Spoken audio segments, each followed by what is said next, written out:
આજે મેં રસોડામાં કંઈક જાદુઈ અને અલગ ટ્રાય કર્યું છે. શું તમે ક્યારે વાદળી રંગના ભાત જોયા છે? આ પુલાવ દેખાવમાં જ નહીં પણ આરોગ્યની દ્રષ્ટિએ પણ ખૂબ જ ગુણકારી બની જાય છે. હેલો એવરીવન, વેલકમ ટુ મુદ્રિકાસ કુક. આજે હું તમારી સાથે શેર કરીશ એક એવી વાનગી જેનો રંગ પણ જાદુઈ છે અને સ્વાદ પણ અદ્ભુત છે, એવા બ્લુ પુલાવની રેસીપી. તો તેના માટે મેં 250 ગ્રામ બાસમતી ચોખા લીધા છે. ચોખાને સૌથી પહેલાં 3 થી 4 વાર પાણીથી ધોઈ લઈશું અને 10 મિનિટ માટે પલાળી દઈશું. તો અહીંયા 10 મિનિટ માટે ચોખાને પલાળી દીધા છે.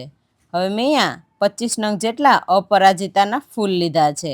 ફૂલને બરાબર સાફ કરી અને ધોઈ લીધા છે. હવે ભાતને બાફવા માટે પાણી ગરમ મૂકી દઈશું. પાણીને બરાબર ગરમ થવા દેવાનું છે. હવે મેં અહીંયા પુલાવ માટેના શાકભાજી લીધા છે. એમાં એક બટાકું, એક ગાજર, એક કેપ્સિકમ, 2 ડુંગળી અને અડધી વાટકી વટાણા લીધા છે. બધી વસ્તુને સમારી લઈશું.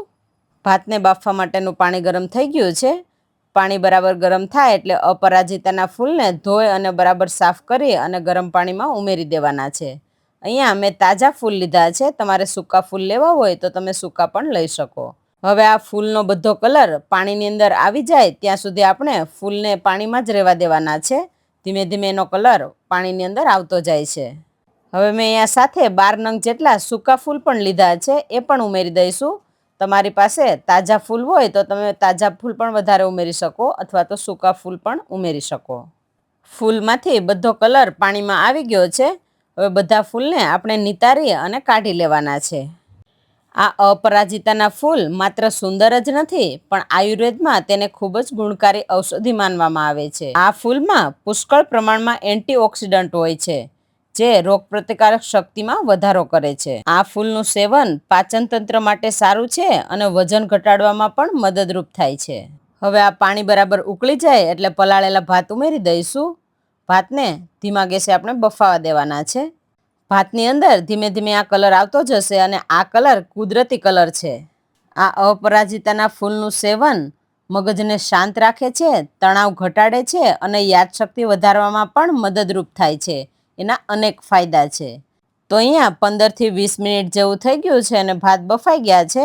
ભાતની અંદર ધીમે ધીમે એકદમ સરસ કલર આવી ગયો છે. હવે આપણે ભાતને કાઢી લઈશું. હવે 1 ચમચા જેટલું તેલ ગરમ મૂકી દઈશું. તેલ ગરમ થાય એટલે 2 બાદિયાના ફૂલ, 2 તમાલપત્તા, 1 ચમચી આખું જીરું. જીરું બરાબર ફૂટી જાય એટલે મેં અહીંયા મરચાંના ટુકડા કરીને લીધા છે. તો અહીંયા 4 મરચાંના આ રીતે ઝીણા ટુકડા કરી લીધા છે, એ ઉમેરીશું. હવે સમારેલા શાકભાજી ઉમેરી દેવાના છે. તો બટાકું, ગાજર, કાંદા અને કેપ્સિકમ સાથે વટાણા ફોલીને રાખેલા હતા એ પણ ઉમેરી દઈશું. બધા શાકભાજીને તેલમાં ચડવા દેવાના છે. 4 થી 5 મિનિટ જેવું થઈ ગયું છે. હવે શાકભાજીમાં સ્વાદ અનુસાર મીઠું ઉમેરી દઈશું. 1 ચમચી મેં અહીંયા જિંજર ગાર્લિક પેસ્ટ લીધી છે, એ ઉમેરીશું. 2 ચમચી ચીલી સોસ, તીખાશ પ્રમાણે તમારે જે પ્રમાણે ઉમેર્યું હોય એ પ્રમાણે તમે ઉમેરી શકો. 1 ચમચી સોયા સોસ, અડધી ચમચી કાળા મરીનો પાવડર, અડધા લીંબુનો રસ. હવે બધા મસાલાને બરાબર મિક્સ કરી લેવાના છે. અહીંયા ફ્રાઈડ રાઈસ બનાવું છું એટલા માટે સોસ ઉમેરેલા છે, પણ તમારે ખાલી પુલાવ બનાવવો હોય તો તમે સોસને સ્કીપ કરી શકો. અહીંયા શાકભાજીને વધારે પડતા નથી ચડવા દેવાના. હવે આપણે બાફેલા ભાત ઉમેરી દઈશું અને મિક્સ કરી લઈશું. આ બધા શાકભાજી સાથે વાદળી જાદુઈ ભાતનું કોમ્બિનેશન દેખાવમાં કેટલું લાજવાબ લાગી રહ્યું છે. હવે હળવા હાથે બધું મિક્સ કરી લઈશું. આપણે આની અંદર લીંબુ ઉમેરેલું છે એટલે ખટાશને લીધે થોડો ભાતનો કલર ચેન્જ થશે. આ વાદળી રંગમાં ખટાશ ઉમેરાય એટલે એનો કલર થોડો પર્પલ થઈ જશે. તો આપણા જાદુઈ બ્લુ ફ્રાઈડ રાઈસ બનીને તૈયાર છે.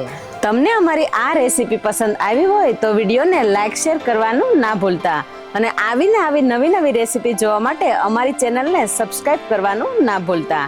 Thank you.